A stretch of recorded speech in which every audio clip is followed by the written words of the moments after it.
수요일 바이블에 오신 여러분을 주님의 이름으로 사랑하고 축복합니다. 왜 기도하는가? 오늘은 챕터 5. 자, 기도를 방해하는 자는 누구인가? 과연 우리가 기도를 할 때, 여러분 기도하려고 마음 먹으면은 뭔가가 방해를 하고 회방하고 막 이래. 야, 저도 어렸을 때 부모님이 저한테 야, 너 말이야 고만 음악 좀 듣고 공부 좀 해. 그러면 제가 하던 말이 있어. 뭔지 알아요? 요거까지만 듣고 공부하려고 그랬는데 엄마가 그렇게 얘기하니까 공부하기가 더 싫어졌네 이러면서 이렇게 얘기했던 기억이 있는데, 사실 핑계잖아요. 그쵸? 회방한다 라고 하는 것, 과연 무엇이 회방하는 걸까? 환경이 회방하는 걸까? 아니면 그 무엇이 회방하는 걸까? 한번 우리 말씀 속으로 들어가 봅시다. 자, 읽어봅시다. 왜 기도해야 합니까? 왜 기도해야 한대요? 기도는 신앙의 첫 자리이기 때문입니다. 또한 회복의 자리이기 때문입니다. 왜 기도합니까? 기도의 능력을 경험하기 때문입니다. 기도의 자리는 곧 능력의 자리입니다. 그런데 어떤 능력입니까? 여러분, 기도가 능력이 있다는 것은 믿으세요? 예? 어떤 능력이 있다고 믿으십니까? 어떤 변화? 그 변화는 누가 일으키는 거예요? 봅시다. 그거에 대한 이야기예요. 변화산 이야기를 통해 살펴보겠습니다. 예수님이 베드로와 야고보와 요한을 데리고 높은 산에 기도하러 올라가셨습니다. 기도하다가 예수님의 모습이 변화했습니다. 자, 마태복음 17장 2절에 이렇게 적혀 있대요. 얼굴이 해같이 빛나고 옷은 눈부시게. 좋은 세제를 쓰셨나? 그 전날 하얗게 선명하게. 나 그 광고를 아세요? 그래요. 혹시 그거를 써가지고서 옷이 휘어진 걸까? 왜 휘어졌을까? 게다가 예수님의 곁에는 모세아와 엘리야가 있습니다. 제자들이 얼마나 놀랐겠습니까? 왜 그러냐면 모세는 이스라엘 백성, 유대인을 유대인으로 정체성을 갖게 해준 그런 조상이에요. 모세. 출애굽을 하게 했잖아요. 출애굽을 하기 전에는 이 사람들이 하나님의 백성인지 그냥 히브리인이었었어. 하지만 출애굽을 하면서 하나님의 백성, 하나님의 민족, 유대인, 이 관념이 마음까지 새겨진 거야. 또한 엘리야가 있다고 그랬죠. 엘리야가 왜 중요하냐면은 이스라엘 사람들은요, 엘리야에 대한 신앙이 있었어요. 엘리야가 나타나가지고 마지막 때가 되면 엘리야가 불같이 내려와가지고선 막 이런 그런 신앙이 유대인들에게 있었어요. 그러니까 예수님이 기도를 하고 있는데 얼굴도 휘어지고 막 빛이 나고 옷은 하얗게 선명하게 막 변화되고 있는데 그 옆에 누가 있어? 모세가 있고 엘리야가 있는 거요. 이야, 이것과 같이 정말로 이것과 같은 현상이 더 일어날래야 일어날 수가 없는 굉장한 신비한 현상이 그 자리에 나타난 거죠. 제자들이 얼마나 놀랐겠습니까? 아무리 놀라운 광경을 봤더라도 여러분, 하나님 앞에서는 침묵해야 마땅합니다. 그런데 베드로가 참지 못하고 말합니다. 자, 성경 함께 읽어보죠. 시작. 주여, 우리가 여기 있는 것이 좋사오니 만일 주께서 원하시면 내가 여기서 초막 셋을 짓되 하나는 주님을 위하여, 하나는 모세를 위하여, 하나는 엘리야를 위하여 하리이다. 이게 뭔 말이에요? 야, 여기 너무 좋아. 그러니까는 여기 뭐 엘리야도 보이고 모세도 보여. 그러니까 여기다가 우리 터가 좋아요. 그러니까 여기다 교회 집시다. 이거요, 이거. 교회 줘요. 예수님도 계시는데 우리 교회 집시다. 바로 그때 하늘에서 이는 내 사랑하는 아들이요 내 기뻐하는 자니 너희는 그 말을 들으라. 와, 하나님의 음성 같았어요? 네, 이런 음성이 들려옵니다. 변화선은요, 머물기 위해 올라간 곳이 아닙니다. 그곳에서 예수님은 자신이 십자가를 지신 후에 장차 어떻게 변화될지를 보여주셨습니다. 기도의 자리에서 놀랍게 변화되는 모습을 보여주신 것입니다. 여기까지가 서론이었네. 내가 너무 길게 얘기했다. 자, 챕터 다음 단원 읽어봅시다. 시작. 할 수 있거든의 오해. 할 수 있거든의 오해래요. 은혜를 받으면 은혜가 있는 곳에 머물고 싶은 법입니다. 교회에서 은혜를 맛보면 교회에서 살고 싶어집니다. 그런데 주님은 어떻대요? 세상 속으로 들어가라고 말씀하십니다. 여러분, 은혜는 그 자체가 목적이 아니기 때문입니다. 여러분, 교회 왜 나오세요? 은혜 받으러 나오세요? 그게 목적이 아니래요. 목적이 아니래. 은혜 받았어요. 이게 목적이 아니래요. 그것이 없으면 감당하지 못할 일을 해내라고 은혜를 부어주십니다. 마찬가지로 우리에게 능력을 주시는 까닭은 하나님의 능력이 없이는 하나님의 일을 감당할 수 없기 때문입니다. 목적이 뭐라는 거예요? 은혜의 목적. 하나님의 일을 감당하게 하려고 하나님께서 우리에게 은혜를 주시는 거래. 하나님의 일을 감당하게 하려고 하는데 얘가 능력이 없대, 힘이 없대. 그러니까 하나님이 은혜를 부어주시는 거예요. 그러니까 은혜 자체가 목적이 아닌 거지. 은혜를 통해서 무엇을 하게 하려고? 하나님의 일을 하게 하려고, 사명을 감당하게 하려고 우리에게 은혜를 부어주신다라고 하는 거예요. 그래서 하나님은 우리를 기도의 자리로 부르십니다. 은혜를 주시고 능력을 부어주시기 위해서 말입니다. 무엇이건 고이면 썩는 법입니다. 향수가 상하면 그 냄새가 더 고약하듯이 은혜도 흘러가지 않으면 고약해집니다. 그래서 하나님은 은혜 받은 사람이 은혜를 독차지하거나 은혜 받은 사람들이 자기들끼리만 은혜를 누리면 흩으십니다. 아세요? 은혜를 누리고선 우리가 좋아, 여기 함께 초막 짓자, 예수님과 나 초막 짓자 하면 여지없이 흩으시는 게 하나님이신 거예요. 왜? 무엇을 하라고? 사명을 이어가라고, 주님의 일을 하라고 흩으시는 거예요. 하나님은 은혜의 산 위에 머물러 있지 말고 산 아래로 내려가라고 재촉하십니다. 예수님의 변화를 목격한 제자들이 산에서 내려오니 한바탕 소란이 벌어지고 있었습니다. 제자들이 귀신 들린 아이를 놓고 서기관들과 입씨름을 벌입니다. 사람들이 제자들에게 귀신을 내쫓아달라고 부탁했는데 능히 쫓지 못하자 능력도 없으면서 사람들을 속이는 것 아니냐 해서 시비가 붙은 것입니다. 무리가 예수님께 자초지종을 고하니 예수님이 핀잔에 가까운 말씀을 하십니다. 마가복음 9장 19절 시작. 믿음이 없는 세대여, 내가 얼마나 너희와 함께 있으며 얼마나 너희에게 참으리요. 그리고 나서 아이를 데려오라고 하십니다. 귀신 들린 아이가 예수님을 보더니 경련을 일으키며 땅에 엎드려져 구르고 거품을 뭅니다. 아이 아버지가 보다 못해 예수님께 귀신이 아이를 죽이려고 붉은 물에 자주 던지곤 했으니 하실 수만 있다면 우리 아이를 불쌍히 여기시고 좀 도와주십시오 라고 간청합니다. 그러자 예수님이 아주 단호하게 말씀하십니다. 마가복음 9장 23절 시작. 예수께서 이르시되 할 수 있거든이 무슨 말이냐, 믿는 자에게는 능히 하지 못할 일이 없느니라 하시니. 영어 성경은 If can you, said Jesus, everything is possible for him who believes. 라고 짧게 번역했습니다. 히브리어로는 몇 단어밖에 쓰이지 않았습니다. 직역하면 할 수 있거든 이라고 했느냐? 믿는 자에게는 모든 게 가능해 라는 뜻입니다. 믿음에는 긍정적인 힘이 있습니다. 여러분, 믿음이 깊어지면 깊어질수록 그 사람 입에서 나오는 말이 긍정의 언어가 막 튀어나와요. 누가 내가 막 마음에 들지 않는 일이 있다 할지라도 에이 그래, 그거 통해하고 하나님이 나한테 뭐 가르쳐 주려고 그러시나 보지. 속상한 일이 있다 하더라도 이 속상한 일 지나가면은 금방 지나가겠지. 긍정적으로 이야기합니다. 이 믿음이 없으면 어떻게 되는지 아세요? 속상한 일이 생기거나 이러면은 그럴 줄 알았어. 다 그냥 망해버렸어. 끝이야. 아니면은 확 죽어버려야지. 이런 단어가 막 입에서 나와요. 이 영적인 일이에요. 이게 여러분의 입술에서 나오는 언어가 영적인 일이에요. 그런데 믿음에는 긍정적인 힘이 있대요.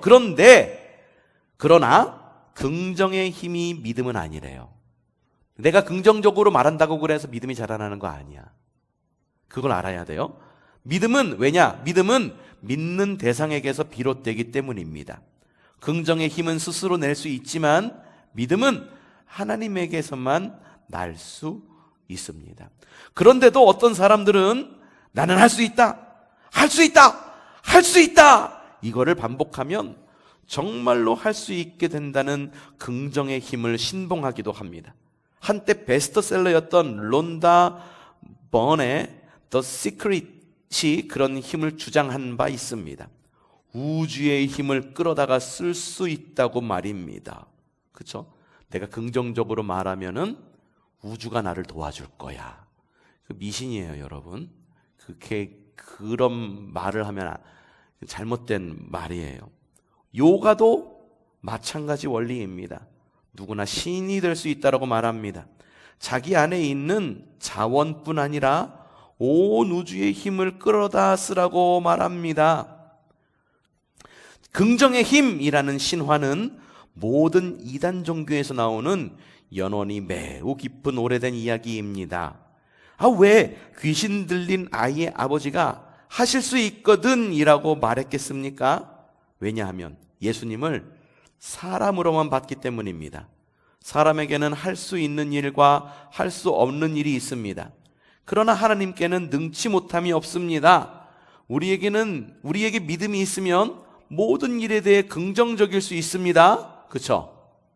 믿음이 있는 사람은 불평하지 않아요.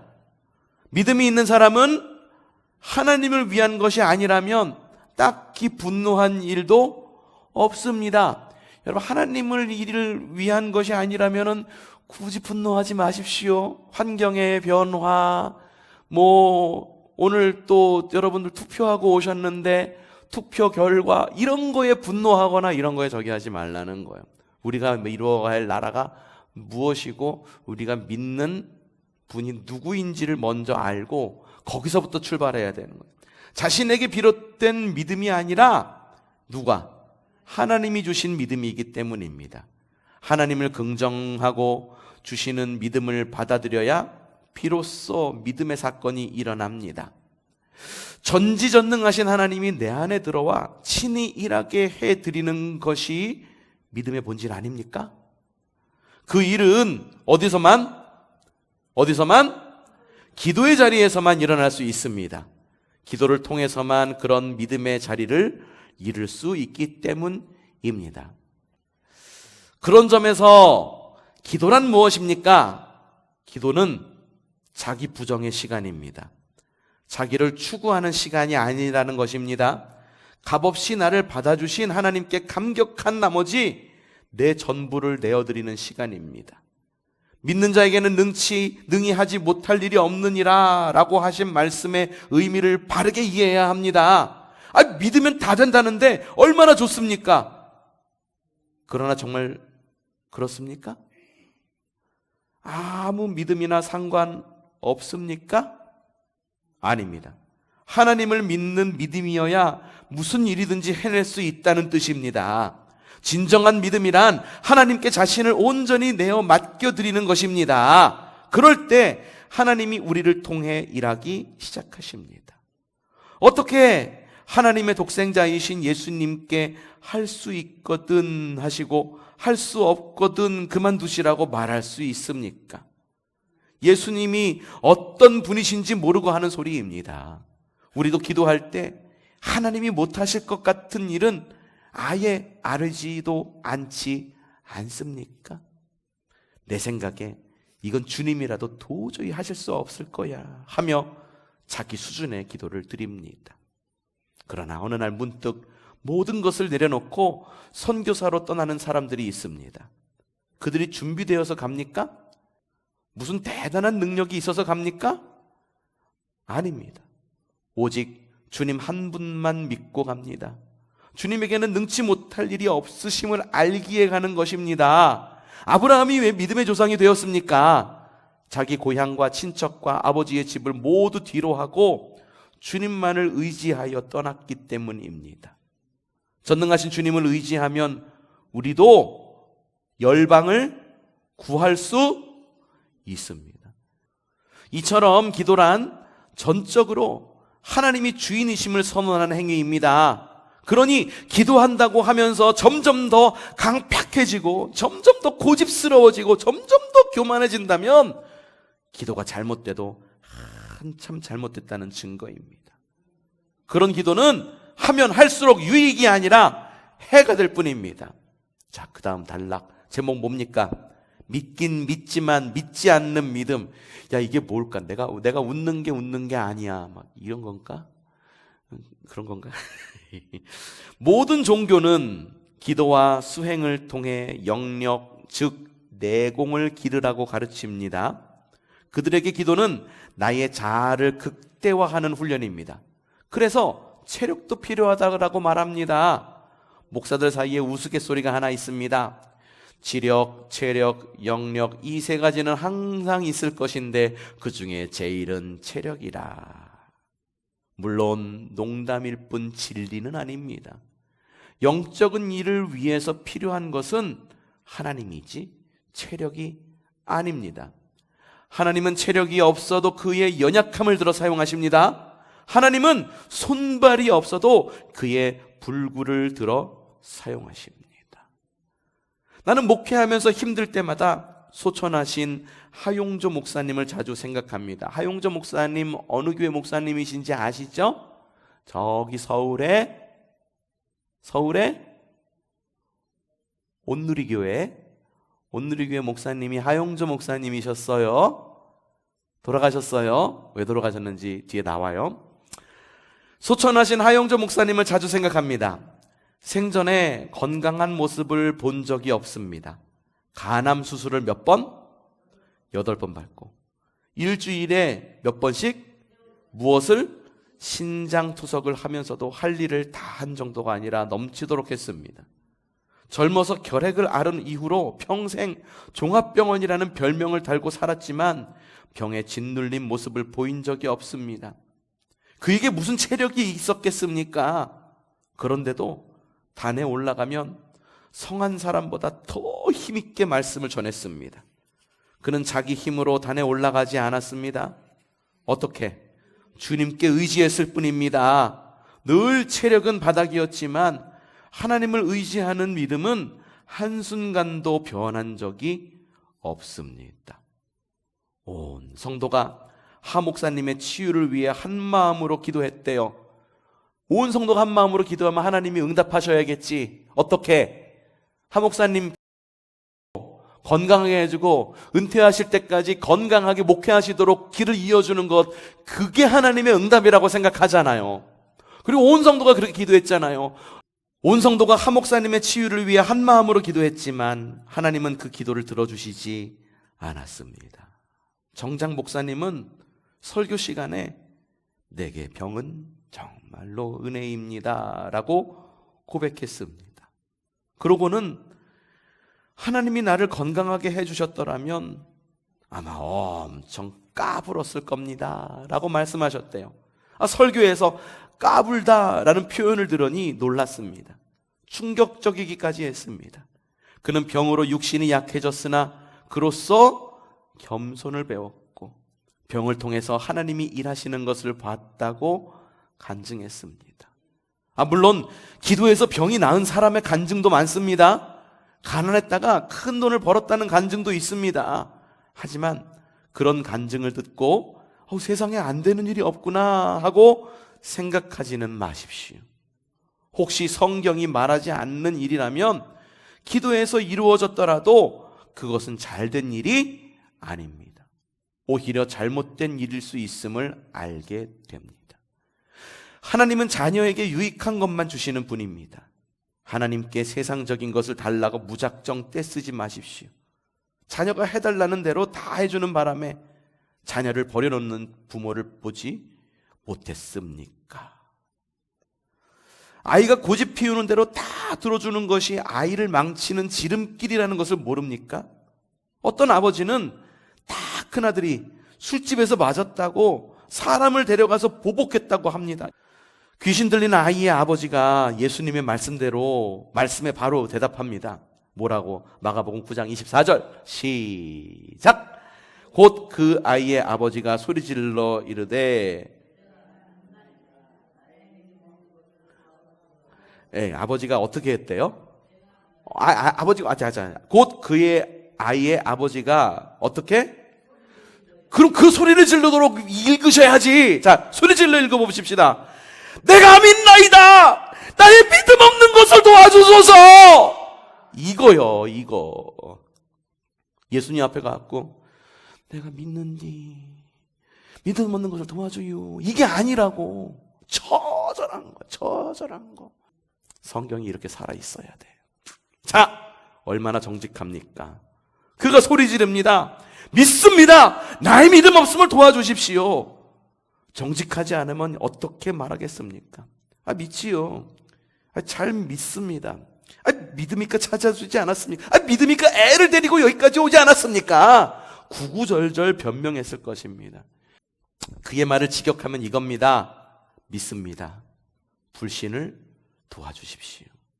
그런데 앞뒷말이 어울립니까? 믿는데 불신을 도와달라는 것이 무슨 말이에요? 모순 아니에요? 이것은 오늘날 수많은 그리스도인의 영적 상태를 정확히 짚은 말입니다. 바로 우리가 예수님께 청해야 할 말입니다. 믿기는 믿는데 불신에 시달리고 있기 때문입니다.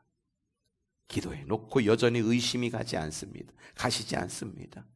믿음이 없으면 기도해도 될 일이 없습니다. 멸망한 북이스라엘과 남유다의 문제가 무엇이었습니까? 모두 하나님의 백성이었습니다. 하지만 그들은 하나님과 우상을 동시에 섬겼습니다. 하나님을 믿지 않은 게 아니에요. 그렇죠? 그렇다고 하나님을 온전히 믿은 것도 아니야. 믿긴 믿지만 믿지 않은 것입니다. 믿을 것만 믿고 믿지 않을 건 안 믿은 것입니다. 하나님께 여쭐 만한 건 아뢰지만 나머지는 다 우상한테 가져간 것입니다. 우리는 하나님을 신뢰합니까? 아니면 돈을 신뢰합니까? 하나님을 전혀 안 믿는 것은 아닙니다. 우리도 하나님을 믿긴 믿습니다. 그러나 주님은 순도 100%의 믿음을 요구하십니다. 99%라도 온전하지 않으면 가짜 믿음입니다. 그나마 귀신 들린 아이의 아버지는 정직하게 말했습니다. 저는 그만한 믿음이 없습니다. 저의 불신을 도와주십시오. 하나님을 믿습니다. 그러나 이 믿음이 진짜 믿음 되게 도와주십시오. 예수님께 대한 자신의 무엇을 불신을 고쳐달라는 거예요. 이 아버지는 사실 누구를 고치려고 왔어? 아이를 고치려고. 근데 예수님 앞에 서니까는 자신의 불신이 먼저 고쳐져야 될 질병으로 여겨지는 거예요. 순전하지 못한 믿음으로 보여지는 거예요. 하나님을 온전히 믿지 못하는 어줍지 않은 믿음을 도와달라는 것입니다. 참 정직한 사람입니다. 열왕기하 1장에 북이스라엘의 제8대 왕 아하시야와 엘리야 이야기가 나옵니다. 아하시야 왕이 난간에서 떨어져 다쳐서 침상에서 일어나지 못하게 되었습니다. 그가 에그론의 신 바알세붑에게 사자를 보내요. 자기 병이 나을지 알아보게 했는데 에그론은 블레셋의 최북단 도시입니다. 하나님이 엘리야에게 에그론으로 가고 있는 아하시야 왕의 사자들을 만나게 하셨습니다. 만나 꾸짖고 하나님의 말씀을 왕에게 전하게 했습니다. 자, 열왕기하 1장 6절 시작. 여호와의 말씀이 이스라엘에 하나님이 없어서 네가 에그론의 바알세붑에게 물으려고 보내느냐? 그러므로 네가 올라간 침상에서 내려오지 못할 것이라 네가 반드시 죽으리라 하셨다 하니라. 이건 뭐예요? 야, 이스라엘에 믿을 신이 없어가지고선 그 이방신에 가서 물어보려고 가니? 이거잖아요. 우리와 아하시야 왕이 무엇이 다릅니까? 우리도 하나님을 믿습니다. 교회도 다닙니다. 그런데 마음속에는 하나님보다 더 의지하는 우상이 있습니다. 정말로 우리가 믿는 것이 무엇입니까? 하나님과 자기 자신 중에 누구를 더 믿습니까? 혹시 자신을 더 믿고 있지는 않습니까? 말씀과 상관없는 자기 욕망을 더 믿는 것은 아닙니까? 저에게 큰 건물을 주실 것을 믿습니다. 도와주십시오. 이런 기도를 드려 빌딩 여럿을 갖게 된 사람이 있으면 그의 믿음을 부러워하지 마십시오. 그런 성도가 헌금을 많이 하는 것도 기뻐하지 마십시오. 회중 앞에 나와 간증하라고 하지 마십시오. 이 간증 굉장히 위험해요. 굉장히 주관적인 거거든요, 이게. 굉장히 조심해야 돼요. 차라리 우리는 이렇게 기도해야 됩니다. 어떻게? 주님, 믿긴 합니다만 구멍이 숭숭 뚫려 있는데 믿음을 불쌍히 여겨주십시오. 귀신들이 수시로 들락달락하는 불신의 구멍들을 제발 좀 막아주십시오. 자, 다음으로 넘어갑니다.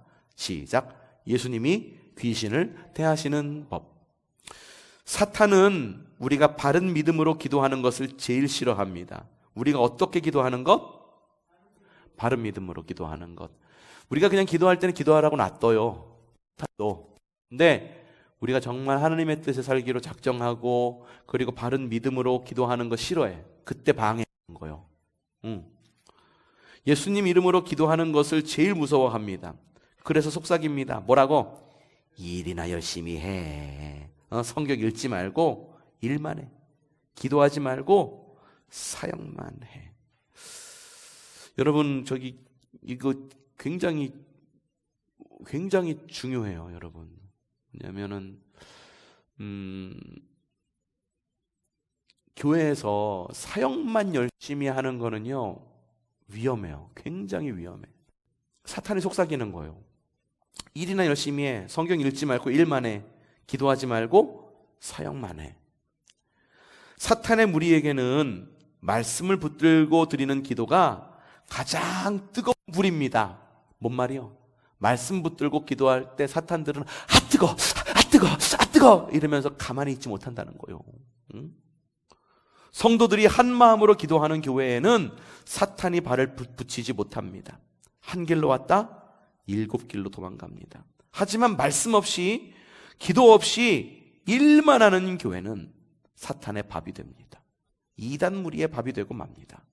성령으로 드리는 믿음의 기도, 말씀의 기도가 능력입니다. 예수님이 귀신 들린 아이에게 어떻게 하시는지 살펴봅시다. 자, 읽어봅시다. 마가복음 9장 25절 27절 시작.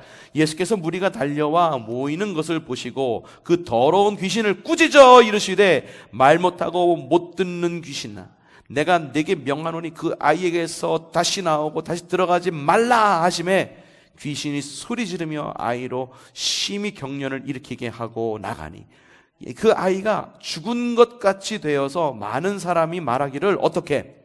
죽었다. 귀신이 떠나가니까 내가 그냥 축 늘어지고선 그냥 이러니까 죽었다. 예수께서 그 손을 잡아 일으키시니 이에 일어서니라. 이것은 다음 장면을 연상하게 합니다. 다른 성경이죠. 시작.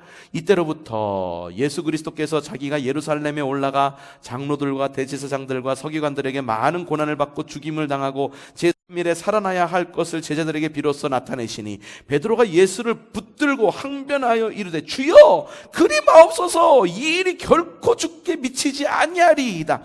예수께서 돌이키시며 베드로에게 이르시되 사탄아 내 뒤로 물러나라. 너는 나를 넘어뜨리게 하는 자로다. 내가 하나님의 일을 생각하지 아니하고 도리어 사람의 일을 생각하는도다 하시고. 자, 예수님은 베드로에게 잠시 틈탔던 사단을 꾸짖으셨듯이 아이 안에 있는 더러운 귀신을 꾸짖으십니다. 누구에게 명령하십니까? 아이에게 명령했어요? 귀신에게 명령하십니다. 귀신은 어떤 상대인가? 귀신은 달래거나 설득하는 대상이 아닙니다. 귀신과는 협상하지 않습니다. 악한 영은 내쫓아야 할 대상입니다. 붙잡고 대화해야 할 대상이 아닙니다. 그러다가는 귀신에게 사로잡히기 십상입니다. 인간이 죄를 지으면 왜 하나님과의 관계가 끊어집니까? 자기 집 안방에 귀신을 불러들였기 때문입니다. 귀신을 부른다는 것은 하나님을 떠나 귀신과 에라디아 바람난 것과 같습니다. 영적 존재는 사람의 동의 없이는 그 내면에 들어가지 못합니다. 여러분, 시험도 마찬가지입니다. 아유, 나 시험 받았어. 받지 마세요. 안 받으면 돼. 시험이 와. 그러면은 이렇게 받지 말고 시험이 와. 그럼 어떻게 해? 에이! 떨어지게 놔둬. 아니, 맨날 들려오는 애가 시험 받았대. 누가 받은 거요? 지가 받아놓고 지가 시험 받았대. 시험 들었대. 지가 미안해요. 지라고. 찔리세요? 혹시 당사자세요? 아니시죠? 그래요. 시험 받지 마세요. 왜 받아? 받지 마세요. 영적 존재도 마찬가지예요. 내 동의 없이는 내면에 들어오지 못해요. 죄는 문을 열어주지 않으면 못 들어와요. 끊으면 끊어지는 게 죄예요. 단호하게 거절하면 막을 수 있다 없다? 없다. 막을 수 있다 없다? 없다? 있다! 죄와 동거하기를 허락하니까 죄가 들어오는 거예요. 중독이 뭡니까? 중독은 날마다 선택한 결과예요. 게임 중독, 알코올 중독, 음란 중독 등등 각종 중독은 매 순간 그것을 선택했기 때문에 빠지는 겁니다. 어느 순간 문을 활짝 열어젖히고 자신을 통째로 내어준 탓이 그 결과가 뭐냐면 중독이에요. 본래 인간은 감성, 이성, 영성을 지닌 인격체입니다. 인격체란 무엇이냐? 자신의 감정과 이성과 의지를 통제할 수 있다는 뜻이 인격체라는 뜻이에요. 하나님이 그런 놀라운 능력을 사람에게만 부여하셨어. 여러분에게만 부여하셨어. 그런데 악한 영은 놀랍게도 우리를 비인격적인 존재로 만들어버립니다. 비인격적인 존재가 된다는 것은 하나님이 주신 능력을 상실한다는 뜻입니다. 사탄에게 중심을 내줌으로써 죄를 묵상하게 됩니다. 그래서요, 여러분, 성경적으로 풀이하는 중독 있죠? 중독, 알코올 중독, 무슨 성중독, 또 무슨 중독이 있어? 마약 중독. 성경적으로 풀이했을 때 중독은 죄예요. 중독은 죄예요. 운동 중독인 사람도 있어. 그렇죠?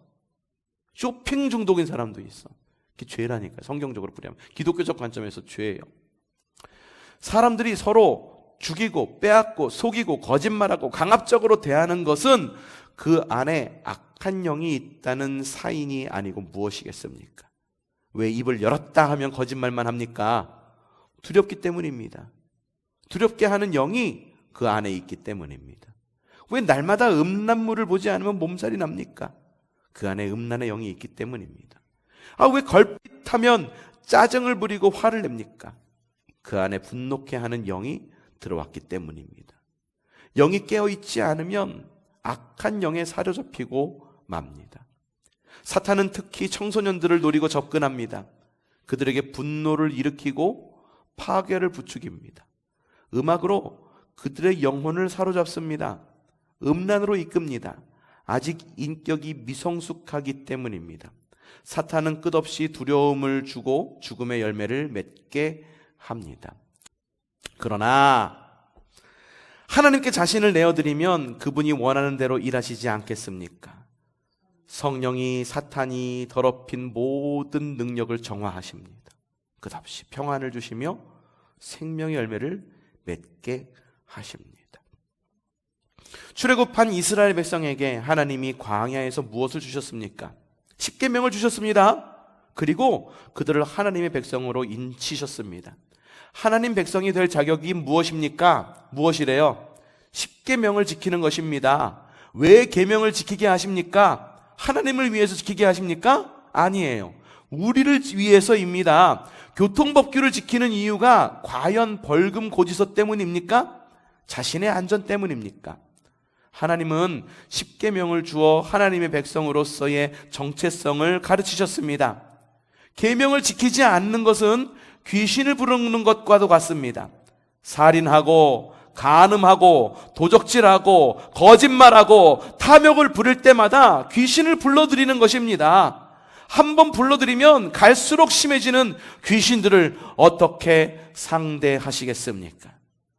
예수님이 귀신을 꾸짖으시자 아이가 경련을 일으키며 쓰러져 죽은 듯이 보였습니다. 사람들이 죽었나 봐 수군대는데 예수님이 아이를 잡아 일으키십니다. 이처럼 귀신이 나가면 죽은 것처럼 보일 수 있습니다. 붙들고 있던 귀신이 완전히 나가면 죽은 듯이 되어 살맛이 안 날 수도 있습니다. 아까 말했죠. 중독이라고 하는 부분, 그쵸? 중독이라고 하는 부분, 금단 현상이라는 것이 따라옵니다. 그쵸?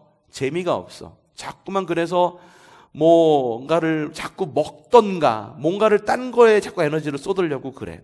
뭐냐면 이게 이거예요.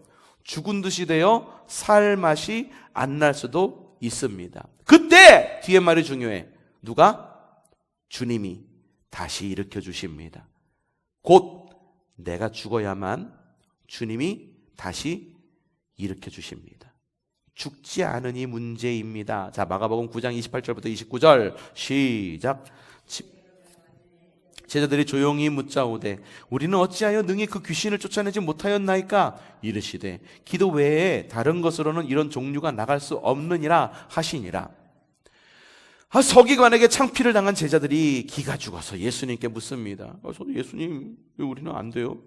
예수님이 내 불신을 도와주십시오 하고 간청한 아이의 아버지에게 하신 말씀에 답이 있지 않습니까? 그러나 제자들은 보고도 보지 못하고 들어도 깨닫지 못합니다. 그런 제자들을 예수님은 어디까지 데리고 가십니까? 십자가까지. 아이고 답답해. 십자가에서도 몰라 사실. 십자가까지 데리고 가십니다. 예수님이 제자들에게 말씀하십니다. 뭐라고? 귀신을 쫓는 길은 기도하는 것밖에 없어. 자, 봅시다. 이 다음 또 중요해. 봅시다. 제자들이 기도를 안 했을까? 예수님께 기도를 가르쳐 달라고 했던 제자들이 기도를 안 했겠습니까? 그들은 그전에도 기도했고 이제도 주님께 배운 대로 기도했을 것입니다. 그런데 아무런 일도 일어나지 않습니다. 주님이 여기에 두 가지를 가르쳐 주십니다. 첫 번째, 기도 외에는 귀신을 내쫓을 길이 없다는 진실과 두 번째, 보통 기도 가지고서는 귀신이 떠나지 않는다는 사실입니다. 이 보통 기도라는 게 무엇인가? 뒤에 쭉 나옵니다. 영적 전쟁은 누구의 힘으로 해야 합니까? 사람의 힘으로는 백전백패할 뿐입니다. 주님의 힘으로만 승리할 수 있습니다. 기도라는 형식에 자기 수양으로 내공을 쌓으면 자기 뜻은 이룰지는 모릅니다. 심지어 병은 또 나을 수 있어요. 그러나 하나님이 아니고서는 영원한 생명을 얻을 수는 없습니다. 사도 바울은 자신의 연약함이 하나님 능력의 통로가 된다는 사실을 알았기에 내가 나된 것은 하나님의 은혜입니다 라고 고백할 수 있었습니다. 자기 삶에 감사하십시오. 돈이 없으면 없는 대로 은혜입니다. 오히려 돈이 밀려오면 큰일 납니다. 오히려 바라는 대로 다 이루어지는 것이 찔로 위험합니다. 그 다음 마지막 단락입니다. 기도와 금식의 뿌리는 하나이다. 주님은 기도의 방법과 기도에 필요한 자세와 제목을 이미 다 가르쳐 주셨습니다. 그런데 제자들이 아직 못 알아듣고 헤맬 뿐입니다. 이것은 무슨 문제다? 믿음의 문제입니다. 예수님은 제자들에게 너희는 왜 아직도 믿음이 없는 세대와 다를 바 없이 흔들리느냐? 내가 언제까지 너희와 함께 있어야 돼? 하고 자주 말씀하셨습니다.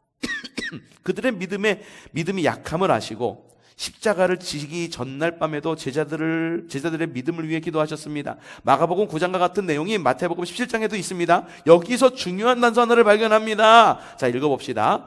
이르시되 너희 믿음이 작은 까닭이니라. 진실로 너희에게 이르노니 만일 너희에게 믿음이 겨자씨 한 알만큼만 있어도 이 산을 명하여 여기서 저기로 옮겨지라 하면 옮겨질 것이요 또 너희가 못할 일이 없으리라. 21절 읽어보세요. 시작.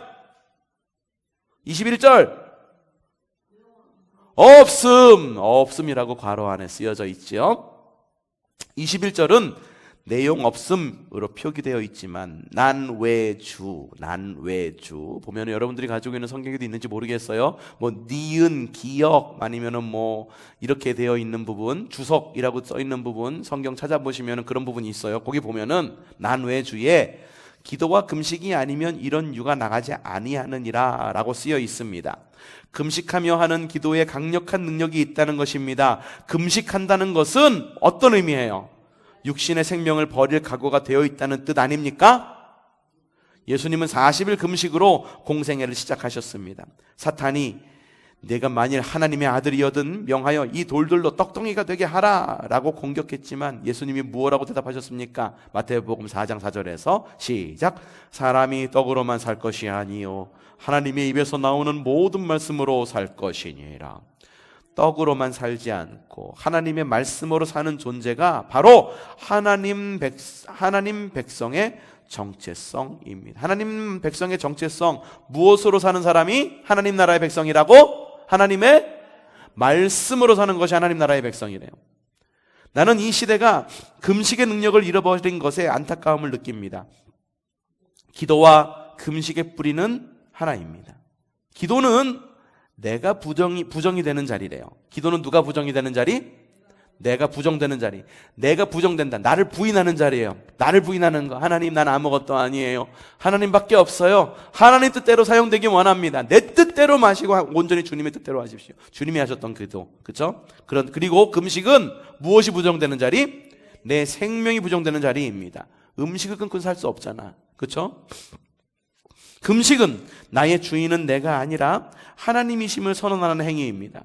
그래서 기도와 금식을 함께하면 큰 힘을 발휘하는 것입니다.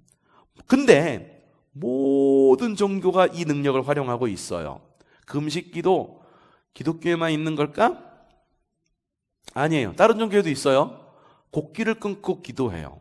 곡기를 끊고 기도해요. 오, 놀랍다. 그런데 예수님은 어떻게? 금식할 때에 너희는 외식하는 자들과 같이 슬픈 기색을 보이지 말라라고 주의를 주십니다. 이방 종교인이나 외식하는 자들은 금식하는 것을 사람들에게 보이려고 하기 때문입니다. 단순히 음식을 먹지 않는 것은 단식이지 금식이 아닙니다.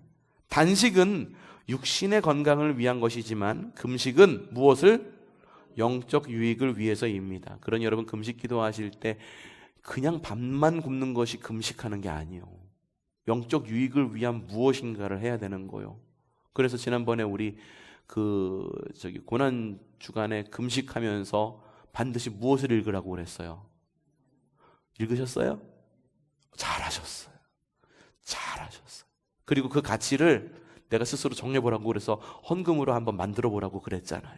그게 뭐냐 하면은 금식은 영적인 유익을 위해서는. 근데 나만 영적인 유익을 누릴 수 없기 때문에 함께 누리고자 우리가 모았던 그 헌금을 어떻게 했어요? 기부했잖아요. 연천군전에 기부했잖아요. 그렇죠? 주님께서 자신을 번제물처럼 온전히 내어드리는 것이 기도와 금식의 출발점입니다. 기도와 금식은 자기 영육을 위해 하는 게 아니라 자신을 부인하기 위해 하는 것입니다. 자기를 부인할 때 하나님이 강력하게 일하시기 시작합니다. 여러분을 부인할 때 하나님은 강력하게 일하기 시작하십니다. 우리 교회도 마찬가지예요. 우리 교회의 정체성이라고 여겨지는 그 무엇인가들을 부인하고 자꾸만 노력하고 변화를 추구할 때 하나님이 강력하게 그때부터 일을 하기 시작하시는 거예요. 예수님도 제자들도 눈치채지 못하는 금식을 하곤 하셨습니다. 사마리아에 있는 수가라 하는 동네 우물가에서 사마리아 여인과 대화를 나누셨을 때 양식을 구하러 동네에 들어갔던 제자들이 돌아와서 주님께 음식을 권하자 주님이 대답하셨습니다. 자, 읽어보죠. 시작. 이르시되 내게는 너희가 알지 못하는 먹을 양식이 있느니라. 제자들이 서로 말하되 누가 잡수실 것을 갖다 드렸는가 하니 예수께서 이르시되 나의 양식은 나를 보내신 이의 뜻을 행하며 그의 일을 온전히 이루는 이것이니라. 예수님이 여기서 금식하셨다는 얘기가 나와요? 안 나오죠? 했는지 안 했는지도 모르죠. 봅시다. 그런데 마지막 단락이죠. 금식은 하나님께 자신을 조용히 내어드리는 행위입니다. 말없이 드리는 기도입니다. 금식하며 기도하면 하나님이 하늘의 양식으로 채워주실 것입니다. 기도로서 주의 능력이 나를 사로잡으면 내가 일하는 것이 아니라 성령이 일하시는 것을 알게 될 것입니다. 그때 이렇게 고백할 것입니다. 내가 한 것은 아무것도 없습니다. 다 아버지께서 하셨습니다.